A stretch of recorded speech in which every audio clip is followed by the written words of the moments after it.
Hi friends, welcome back to 5 star rating kitchen. School నుంచి వచ్చిన పిల్లలకి గోధుమ పిండితో ఇలా కొత్తగా స్నాక్స్ చేసి పెట్టండి. 5 స్టార్ రేటింగ్ కిచెన్ ఆదరిస్తున్న అందరికీ నా ధన్యవాదములు. వీడియో నచ్చితే like, share, subscribe my channel. ముందుగా దీనికోసం నేను ఒక మిక్సీ గిన్నె తీసుకుంటున్నాను. దీనిలో 1 కప్పు వరకు గోధుమ పిండి వేసుకోండి. కావాలనుకుంటే మైదా పిండి కూడా తీసుకోవచ్చు. ఏ కప్పుతో అయితే మనం గోధుమ పిండి తీసుకుంటున్నామో అదే కప్పుతో ఉప్మా రవ్వ తీసుకోండి, 1/2 కప్పు వరకు. ఇప్పుడు ఈ ఉప్మా రవ్వని గోధుమ పిండిని రెండింటిని మిక్సీ చేసుకోండి. ఒక నిమ్మకాయని తీసుకొని మధ్య కట్ చేసుకొని ఈ నిమ్మకాయని కూడా వేసుకోవాలి. ఒకవేళ నిమ్మకాయ లేదు అనుకునే వాళ్ళు ఉంటే కనుక దీని ప్లేస్లో 1/2 కప్పు వరకు పెరుగు వేసుకోవచ్చు. నిమ్మకాయ పిండుకున్న తర్వాత కొంచెం నీళ్ళు యాడ్ చేసుకొని మిక్సీ చేసుకోండి. ఎక్కువ నీళ్లు వేసుకోకండి, కొంచెం 1/2 కప్పు వరకు నీళ్లు వేసుకొని మిక్సీ చేసుకోవాలి. మిక్సీ చేసిన తర్వాత చూడండి, బ్యాటర్ మనకి గట్టిగా ఉండాలి, మెత్తగా అస్సలు ఉండకూడదు. ఇప్పుడు దీన్ని ఒక బౌల్లో వేసేసుకోవాలి. చాలామంది మిక్సీ చేయడం ఎందుకు అనుకుంటారు కదా, రవ్వ వేసుకున్నాం కదా, ఆ రవ్వ మనకి రవ్వలా లేకుండా మిక్సీ చేసుకున్నట్లయితే మనకి మెత్తగా అవుతుంది. ఇప్పుడు దీన్ని ఒక 2 నిమిషాలు బాగా కలిపేసుకోండి. ఇలా కలుపుకున్న తర్వాత దీనిలో 1 స్పూన్ వరకు జీలకర్ర వేసుకోండి. నెక్స్ట్ దీనిలో మనం 2 ఉల్లిపాయలని చిన్న చిన్న ముక్కలుగా కట్ చేసుకొని వేసుకోవాలి. పచ్చిమిరపకాయలు 4 చిన్న ముక్కలుగా కట్ చేసుకోండి. కరివేపాకు కొంచెం 1 రెమ్మ తీసుకొని ముక్కలుగా కట్ చేసుకోవాలి. కొత్తిమీర మనకు నచ్చినంత, రుచికి తగినట్లుగా సాల్ట్ వేసుకోండి. ఇప్పుడు ఇవన్నీ వేసేసుకున్నాం కదా, ఇప్పుడు ఈ బ్యాటర్ అంతా బాగా కలిపేసుకోండి. ముందే నీళ్లు వేసేసుకుంటే మనం ఉల్లిపాయ వేసుకున్న తర్వాత పలచగా అయిపోద్ది, కాబట్టి చూసుకొని వేసుకోవాలి. ఇప్పుడు మొత్తం అంతా కలుపుకున్న తర్వాత చూడండి మనకి గట్టిగా అనిపిస్తుంది, కాబట్టి ఇప్పుడు కొంచెం నీళ్ళు యాడ్ చేసుకోండి. అలాని మరీ ఎక్కువ వేసుకోకుండా కొంచెం వేసుకొని మళ్ళీ ఒకసారి బాగా కలిపేసుకోండి. కలుపుకున్న తర్వాత మనకి బ్యాటర్ ఎలా ఉండాలంటే పునుగులు ఎలా వేసుకుంటామో అలా ఉండేలాగా వేసుకోండి. చూడండి మనకి ఇలా ఉండాలి. మరీ ఎక్కువ నీళ్ళు వేస్తే ఆయిల్ ఎక్కువ లాగేస్తుంది. ఇప్పుడు పొయ్యి మీద కళాయి పెట్టుకోండి. కళాయి పెట్టుకొని కళాయి హీట్ అయిన తర్వాత 1 స్పూన్ వరకు నూనె వేసుకోండి. ఎండుమిరపకాయలు ఒక 6 వేసుకోండి. ఇప్పుడు ఈ ఎండుమిరపకాయలని దోరగా వేయించేసుకోండి. నూనె ఎక్కువ వేసుకోకండి, 1 స్పూన్ వరకు వేసుకుంటే సరిపోతుంది. మరీ ఎక్కువ ఆయిల్ అవసరం ఉండదు దీనికి.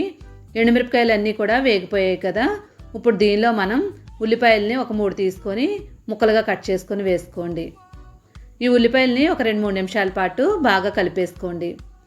ఇవి మొత్తం అంతా బాగా కలిపిన తర్వాత టమాటాలని 5 తీసుకోండి, చిన్న సైజు ముక్కలుగా కట్ చేసుకొని వేసేసుకోండి.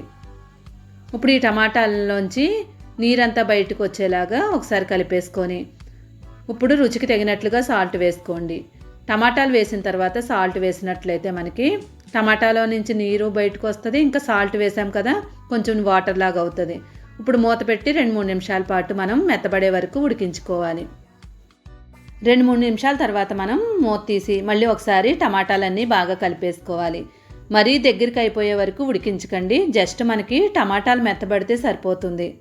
ఇప్పుడు మొత్తం అంతా కలుపుకున్నాం కదా, దీనిలో మనం 1/2 కప్పు వరకు వేయించిన శనగపప్పు వేసుకోవాలి, అంటే పుట్నాల పప్పు, చట్నీకి వాడే పప్పు. ఇది వేసిన తర్వాత మళ్ళీ ఒకసారి బాగా కలిపేసుకొని మళ్ళీ 1 నిమిషం పాటు ఈ శనగపప్పు అంతా మనకి మెత్తపడే వరకు ఉడికించండి. ఇలా టమాటా, శనగపప్పు, ఉల్లిపాయలు వేసిన కాంబినేషన్లో మనం చట్నీ చేసుకున్నట్లయితే చాలా టేస్ట్గా ఉంటుంది. 1 నిమిషం అయింది కదా, ఇప్పుడు మూత తీసి బాగా కలిపేసుకొని స్టవ్ ఆఫ్ చేసుకొని దీన్ని చల్లారనివ్వండి. పొయ్యి మీద కళాయి పెట్టుకొని కళాయిలో ఆయిల్ వేసుకోండి. ఆయిల్ బాగా హీట్ అయిన తర్వాత ఆల్రెడీ కలిపి ఉంచుకున్న పిండి ఉంది కదా, ఈ పిండిని మనం చిన్న చిన్న పునుగుల్లా వేసుకోవాలి. మరీ పెద్ద పెద్ద పునుగుల్లా కాకుండా చిన్న చిన్నవి వేసుకోండి. ఒకవేళ పెద్దవి వేసుకున్నట్లయితే బోండాలు అయిపోతాయి, గోధుమ పిండి బోండాలు. ఇక్కడ చిన్న చిన్నవి వేసుకున్నట్లయితే స్నాక్స్ కింద తినడానికి కరకరలాడుతూ చాలా టేస్ట్గా ఉంటాయి. పునుగులు వేసిన వెంటనే మంటని మీడియం ఫ్లేమ్ మీద పెట్టేసుకొని దోరగా వేయించేసుకోండి. మనకి వేయించేటప్పుడు మనకి ఎక్కువ టైం పడుతుంది, గోధుమ పిండి కాబట్టి ఎక్కువసేపు వేయించినట్లయితే మనకి చాలా క్రిస్పీగా అయిపోతాయి. చూడండి మనం వేపిన తర్వాత ఇలాగ ఉండాలి. ఇప్పుడు ఇలాగా కలర్ వచ్చిన తర్వాత ప్లేట్లోకి తీసేసుకోండి. పెద్ద పెద్ద బోండాల్లాగా వేసుకున్నట్లయితే కనుక మీడియం ఫ్లేమ్ మీద పెట్టుకొని ఎక్కువసేపు వేయించండి. కలర్ మాత్రం మారే వరకు వేయించుకోండి. పునుగులన్నీ కూడా రెడీ అయిపోయాయి కదా, చట్నీ చల్లారిపోయింది. ఒక మిక్సీ గిన్నె తీసుకొని దానిలో వేయించుకున్న టమాటాలు, ఉల్లిపాయలు, ఎండుమిరపకాయలని దానిలో వేసేసుకోండి. దీనిలో 3 వెల్లుల్లిపాయ రమ్మలు, రుచికి తగినట్లుగా సాల్ట్ వేసుకోవాలి. ఇలా వేసిన తర్వాత దీనిలో జీలకర్ర 1 టేబుల్ స్పూన్ వరకు వేసుకోండి. ఇప్పుడు చింతపండు చిన్నది వేసుకోండి, మరీ ఎక్కువ కాదు, చిన్న చింతపండు వేసుకొని మిక్సీ చేసుకోండి. చింతపండు ఎక్కువ వేసుకున్నట్లయితే మరీ పొల్లగా అయిపోద్ది. ఇప్పుడు కొంచెం నీళ్ళు యాడ్ చేసుకొని మళ్ళీ మిక్సీ చేసుకొని బౌల్లోకి తీసేసుకోండి. ఈ చట్నీ మనకి దోశలోకైనా, వడల్లోకైనా, పునుగుల్లోకి కూడా చాలా టేస్ట్గా ఉంటుంది. పొయ్యి మీద కళాయి పెట్టుకొని కళాయి హీట్ అయిన తర్వాత ఆయిల్ వేసుకొని తర్వాత ఆవాలు, జీలకర్ర, మినప్పప్పు, శనగపప్పు, పోపు దినుసులన్నీ వేసేసుకోండి. నెక్స్ట్ దీనిలో కరివేపాకు వేసుకోవాలి. కరివేపాకు వేసిన తర్వాత 1 నిమిషం పాటు వేయించేసుకోండి. తర్వాత ఒక ఎండుమిరపకాయను వేసేసుకోవాలి.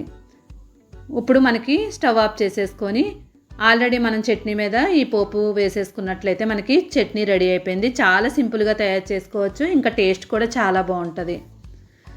ఇది మనకి ఇడ్లీలోకి, దోశలోకి, ఇంకా వడ, పునుగులు దేనిలోకైనా కూడా చాలా టేస్ట్గా ఉంటుంది. ఇప్పుడు ఈ పునుగుల్లో మనం ఈ కాంబినేషన్లో తిన్నట్లయితే ఇంకా సూపర్ అంటే సూపర్ అంటారు. పునుగులు కూడా గోధుమ పిండితో తయారు చేసేవని పిల్లలు అస్సలు అనుకోరు, ఇంకా ఆరోగ్యానికి కూడా పిల్లలకు చాలా మంచిది. తప్పకుండా ట్రై చేయండి, ఎలా వచ్చిందో కామెంట్ చేయండి. నేను తినేలోపు ఈ వీడియో కనుక మీకు నచ్చినట్లయితే తప్పకుండా ఛానల్ని లైక్ చేసి ఛానల్ని సపోర్ట్ చేయండి. ఇలాంటి మంచి మంచి వీడియోల కోసం సబ్స్క్రైబ్ చేసుకోవడం మాత్రం మర్చిపోవద్దు. Thank you for watching. 5 star rating kitchen.